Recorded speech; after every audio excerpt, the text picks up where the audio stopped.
ഈശോ മിശിഹായ്ക്ക് സ്തുതിയായിരിക്കട്ടെ. ഞാൻ മാണിപ്പറമ്പിലച്ചൻ.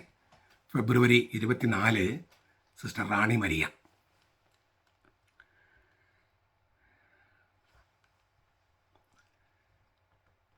വളരെ പ്രസക്തമായ ഒരു തിരുനാളാണ് സിസ്റ്റർ റാണി മരിയയുടേത്.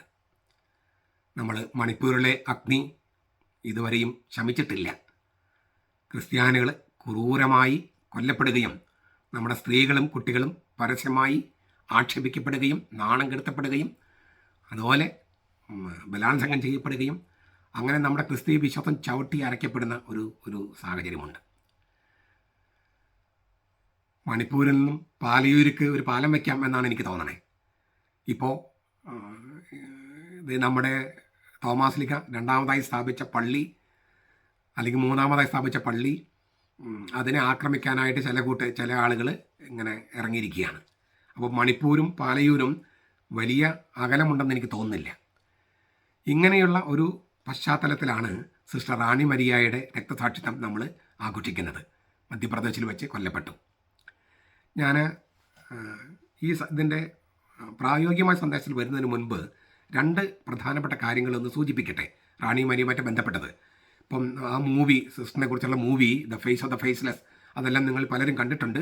അപ്പോൾ ഞാൻ എൻ്റെ വിശദാംശങ്ങളിലേക്ക് പോകേണ്ട കാര്യമില്ല. എനിക്കത് ഇവിടെ കാണാൻ പറ്റിയില്ല. എങ്കിലും അത് അപ്പോൾ നിങ്ങൾ പരിചയപ്പെട്ടുണ്ടാകും. പക്ഷേ റാണിമാരുടെ ജീവിതത്തിൽ സിനിമയിലെ കാര്യങ്ങൾ എനിക്ക് അറിഞ്ഞുകൂടെ എന്തൊക്കെയാണെന്ന് എനിക്ക് കാണാൻ കഴിഞ്ഞില്ല. പക്ഷേ സിസ്റ്ററിൻ്റെ ജീവിതവുമായിട്ട് ബന്ധപ്പെട്ട രണ്ട് സംഗതികൾ ഞാൻ നിങ്ങളുടെ മുമ്പിൽ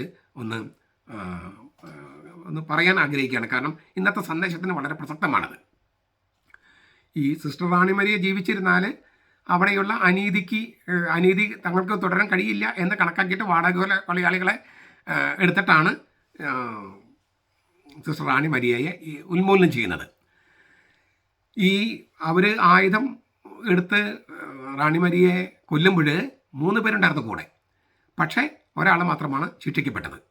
ആ ശിക്ഷിക്കപ്പെട്ട ആൾ, ഈ സമുന്ദർ സിംഗ് എന്ന് പറഞ്ഞ ശിക്ഷിക്കപ്പെട്ട ആൾ ഇൻഡോർ സെൻട്രൽ ജയിലിൽ കഴിയുന്ന സമയത്ത് നമ്മുടെ ഒരു CMI അച്ഛൻ ഫാദർ മൈക്കിൾ പുറാട്ടുകര, അവിടെ പുള്ളി അറിയപ്പെടുന്ന സ്വാമി സദാനന്ദ് എന്നാണ്. സ്വാമി എന്ന് വെച്ചാൽ പുരോഹിതൻ. അപ്പോൾ ഫാദർ മൈക്കിൾ പുറാട്ടുകര CMI സന്യാസ സമൂഹത്തിലെ വൈദികനാണ്. അദ്ദേഹം പല പ്രാവശ്യം ഈ ജയിലിൽ പോയി.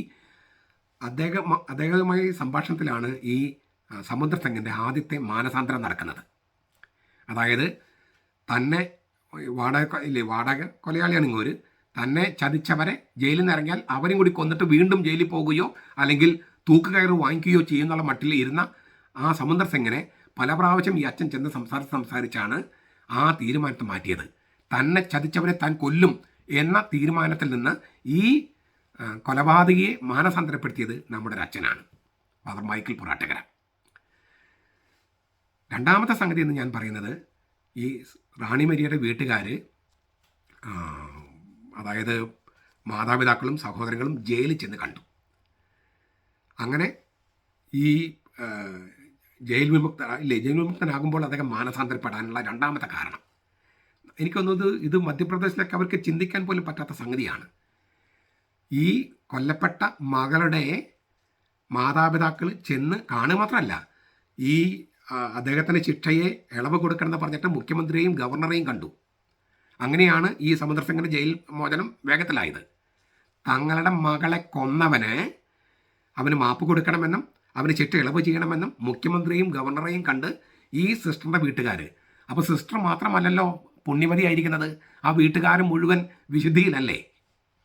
ഇങ്ങനെ ക്ഷമിക്കാനും പൊറുക്കാനും മാത്രമല്ല, അത് വളരെ മൂർത്തമായ രൂപത്തിൽ അത് പ്രകടിപ്പിക്കാൻ മുഖ്യമന്ത്രി പോയി കാണുക, ഗവർണറെ പോയി കാണുക, ഇങ്ങനെ മാനസാന്തരത്തിൻ്റെ ഒരു സംഗതിയാണ് ഉണ്ടായത്.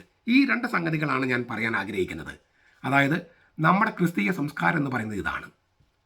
അതുകൊണ്ട് തന്നെ ഇപ്പം ഞാൻ മറ്റൊരു ആദ്യത്തെ പോയിന്റിലേക്ക് ഞാൻ വരികയാണ്. നമ്മളെ ടാർഗറ്റ് ചെയ്യാൻ വളരെ എളുപ്പമാണ്. കാരണം നമ്മൾ ആയുധമെടുക്കില്ല, നമ്മൾ സമാധാനത്തിൻ്റെ ആളുകളാണ്, നമ്മൾ ശാന്തിയുടെ ആളുകളാണ്, നമ്മൾ അഹിംസയുടെ ആളുകളാണ്. അതുകൊണ്ട് തന്നെ നമ്മൾ വളരെ വൾണറബിളാണ്, ആർക്കും ആക്രമിക്കാം എന്ന മട്ടിൽ കിടക്കുന്നവരാണ്. അതുകൊണ്ടാണ് എല്ലാവരും നമ്മൾ ആക്രമിക്കുന്നത്. മറ്റ് സമുദായങ്ങൾ, പാർട്ടികൾ എല്ലാം നമ്മൾ ആക്രമിക്കുന്നതിന് കാരണം നമ്മൾ ഇങ്ങനെ അനുരഞ്ജനത്തിൻ്റെയും രമ്യതയുടെയും ആളുകളാണ്, അഹിംസയുടെ ആളുകളാണ്. ഈ അടുത്ത കാലത്ത് നിങ്ങൾ കേട്ട് കാണും, ഒരു RSS പ്രവർത്തകൻ പറഞ്ഞതാണ്, ക്രിസ്തു ഇന്ത്യയിലായിരുന്നെങ്കിൽ ക്രിസ്തുവിനെ ക്രൂശിക്കുകയില്ലായിരുന്നു. ക്രിസ്തു ഇന്ത്യയിലായിരുന്നെങ്കിൽ നമ്മൾ ക്രിസ്തുവിനെ ക്രൂശിക്കുകയില്ലായിരുന്നു. ഞാൻ അദ്ദേഹത്തോട് യോജിക്കുന്നു.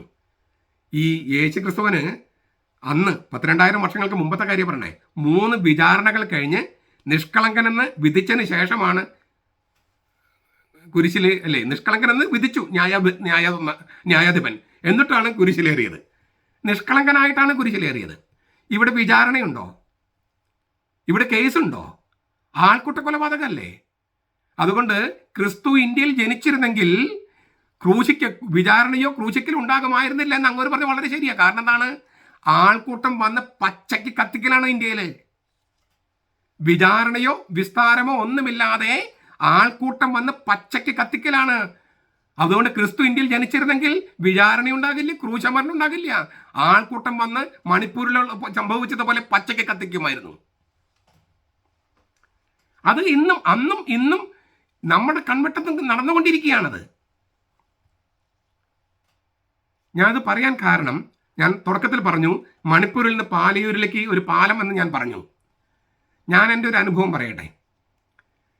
ഈ അനുഭവം എന്ന് പറയുന്നത് ഞാൻ ചെയ്തൊരു കാര്യം. 1990 LK അദ്വാനിയുടെ ആദ്യത്തെ രാമരഥയാത്ര, പിന്നെ 93, പിന്നെ 97, പിന്നെ 2004, ഇങ്ങനെ 4 യാത്രകൾ നടത്തിയാണ്. ആ യാത്രകളെ പരിസമാപ്തി പോലെയാണ് പിന്നീട് ഇപ്പോഴത്തെ ഗവൺമെൻറ്, യൂണിയൻ ഗവൺമെൻറ് ഉണ്ടായത്, BJPക്ക് ഗവൺമെൻറ് ഉണ്ടാക്കാൻ സാധിച്ചത്. അപ്പോൾ ഈ ആദ്യത്തെ യാത്ര 90 യാത്ര കഴിഞ്ഞ്, അപ്പോൾ എനിക്ക് 89 ഡിസംബറിൽ പട്ടം കിട്ടിയത്. ഞാൻ 91 യാത്ര കഴിഞ്ഞപ്പോഴാണ് ഈ യാത്രയുടെ ലക്ഷ്യം എന്താണെന്ന് തിരിച്ചറിയുന്നത്. അന്ന് എനിക്ക് ഈ യാത്ര കഴിഞ്ഞപ്പോഴാണ്, അതായത് ഇന്ത്യ ഹിന്ദു രാഷ്ട്രമാക്കുക എന്നുള്ളതായിരുന്നു ആ യാത്രയുടെ ലക്ഷ്യം. അപ്പം ഞാനൊരു ലേഖനം എഴുതി, പേരാമ്പ്ര, കോട്ടയത്ത് പേരാമ്പ്ര പള്ളിയിൽ 1991 അവിടുത്തെ പാരിഷ് ബുള്ളറ്റിനകത്ത് ഞാനൊരു ലേഖനം എഴുതി, ഇന്ത്യ ഹിന്ദു രാഷ്ട്രമോ എന്ന് ചോദിച്ചിട്ട്. അത് കഴിഞ്ഞ് ഞാൻ വേറൊരു പള്ളിയിൽ ചെന്നപ്പോൾ അവിടെയും എഴുതി, പാരിഷ് ബുള്ളറ്റിനകത്ത്. അത് പോലീസ് വന്ന് പിടിച്ചെടുത്തു, പല വീടുകളിലും കയറി ഈ പാരിഷ് ബുള്ളറ്റിൻ പിടിച്ചെടുത്തു. 7 ദിവസം എനിക്ക് 11 പോലീസുകാരുടെ പ്രൊട്ടക്ഷന് ജീവിക്കേണ്ടി വന്നു. പിന്നീട് അതേ ലേഖനം ഞാൻ ഇംഗ്ലീഷ് പത്രങ്ങളിലും പ്രസിദ്ധീകരിച്ചിട്ടുണ്ട്. അന്ന് പ്രസിദ്ധീകരിക്കുന്നതിന് മുമ്പ് പ്രൊഫസറായിരുന്ന സെമിനാറിലെ റക്ടറച്ചൻ പറഞ്ഞു, നാട്ടിൽ പോലീസ് പ്രൊട്ടക്ഷനിൽ ജീവിച്ചിട്ടൊന്നും നിനക്ക് കൊതി മാറിയില്ലേ, ഇനി ഇവിടെയും കൊല്ലപ്പെടുകയോ അല്ലെങ്കിൽ പോലീസ് പ്രൊട്ടക്ഷനിൽ ജീവിക്കണോ എന്നൊക്കെ അദ്ദേഹം എന്നോട് ചോദിക്കുകയുണ്ടായി. എന്നിട്ട് ഞാൻ അത് പ്രസിദ്ധപ്പെടുത്തി. ഇപ്പം ഓൾറെഡി ഇപ്പോൾ ഹിന്ദു രാഷ്ട്രം പോലെ ആയി കഴിഞ്ഞു ഓൾമോസ്റ്റ്. 2047 ഇതിനെ ഇസ്ലാമിക രാഷ്ട്രമാക്കണമെന്ന് പറഞ്ഞിട്ടാണ് പോപ്പുലർ ഫ്രണ്ടുകാരൊക്കെ നടക്കുന്നത്.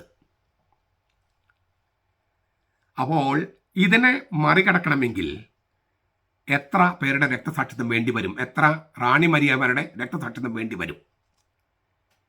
വെളിപാട് പുസ്തകത്തിൽ 6-ാമത്തെ അധ്യായത്തിൽ 5-ാമത്തെ മുദ്ര തുറക്കുമ്പോൾ നമ്മൾ കാണുന്നുണ്ട്, രക്തസാക്ഷികളുടെ ആത്മാവുകൾ സ്വർഗത്തിൽ ബലിപീഠത്തിൽ സിംഹാസനം തൊട്ട് താഴെയിരിക്കുന്നു.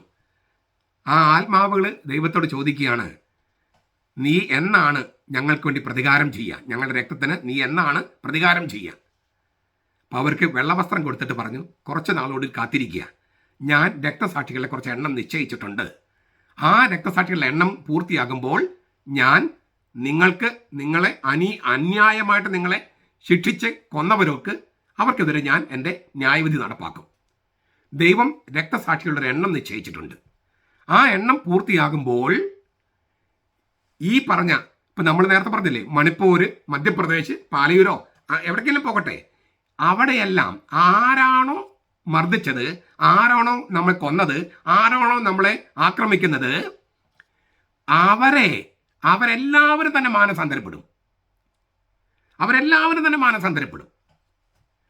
ഇത് പക്ഷേ നമുക്ക് കാണാൻ പ്രയാസമുണ്ട്. കാരണം നമ്മൾ കാണുന്നത് 20, 30 അല്ലെങ്കിൽ 50 കൊല്ലത്തെ വർഷത്തെ ചരിത്രമാണ്.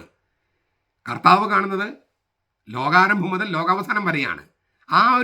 ആ പരിപ്രേക്ഷ്യത്തിലാണ് കർത്താവ് കാര്യങ്ങൾ ചെയ്യുന്നത്.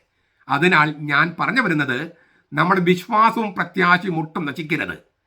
നമ്മളെ ഭയപ്പെടുത്തുന്ന, പേടിപ്പെടുത്തുന്ന ഒരു അന്തരീക്ഷത്തിലാണ് നമ്മൾ ജീവിക്കുന്നത്.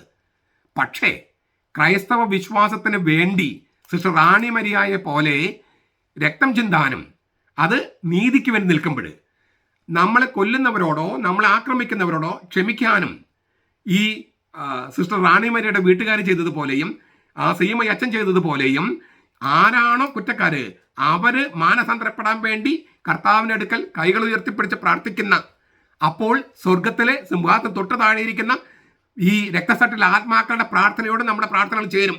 അവിടെ അങ്ങനെ എഴുതിയിട്ടുണ്ട്.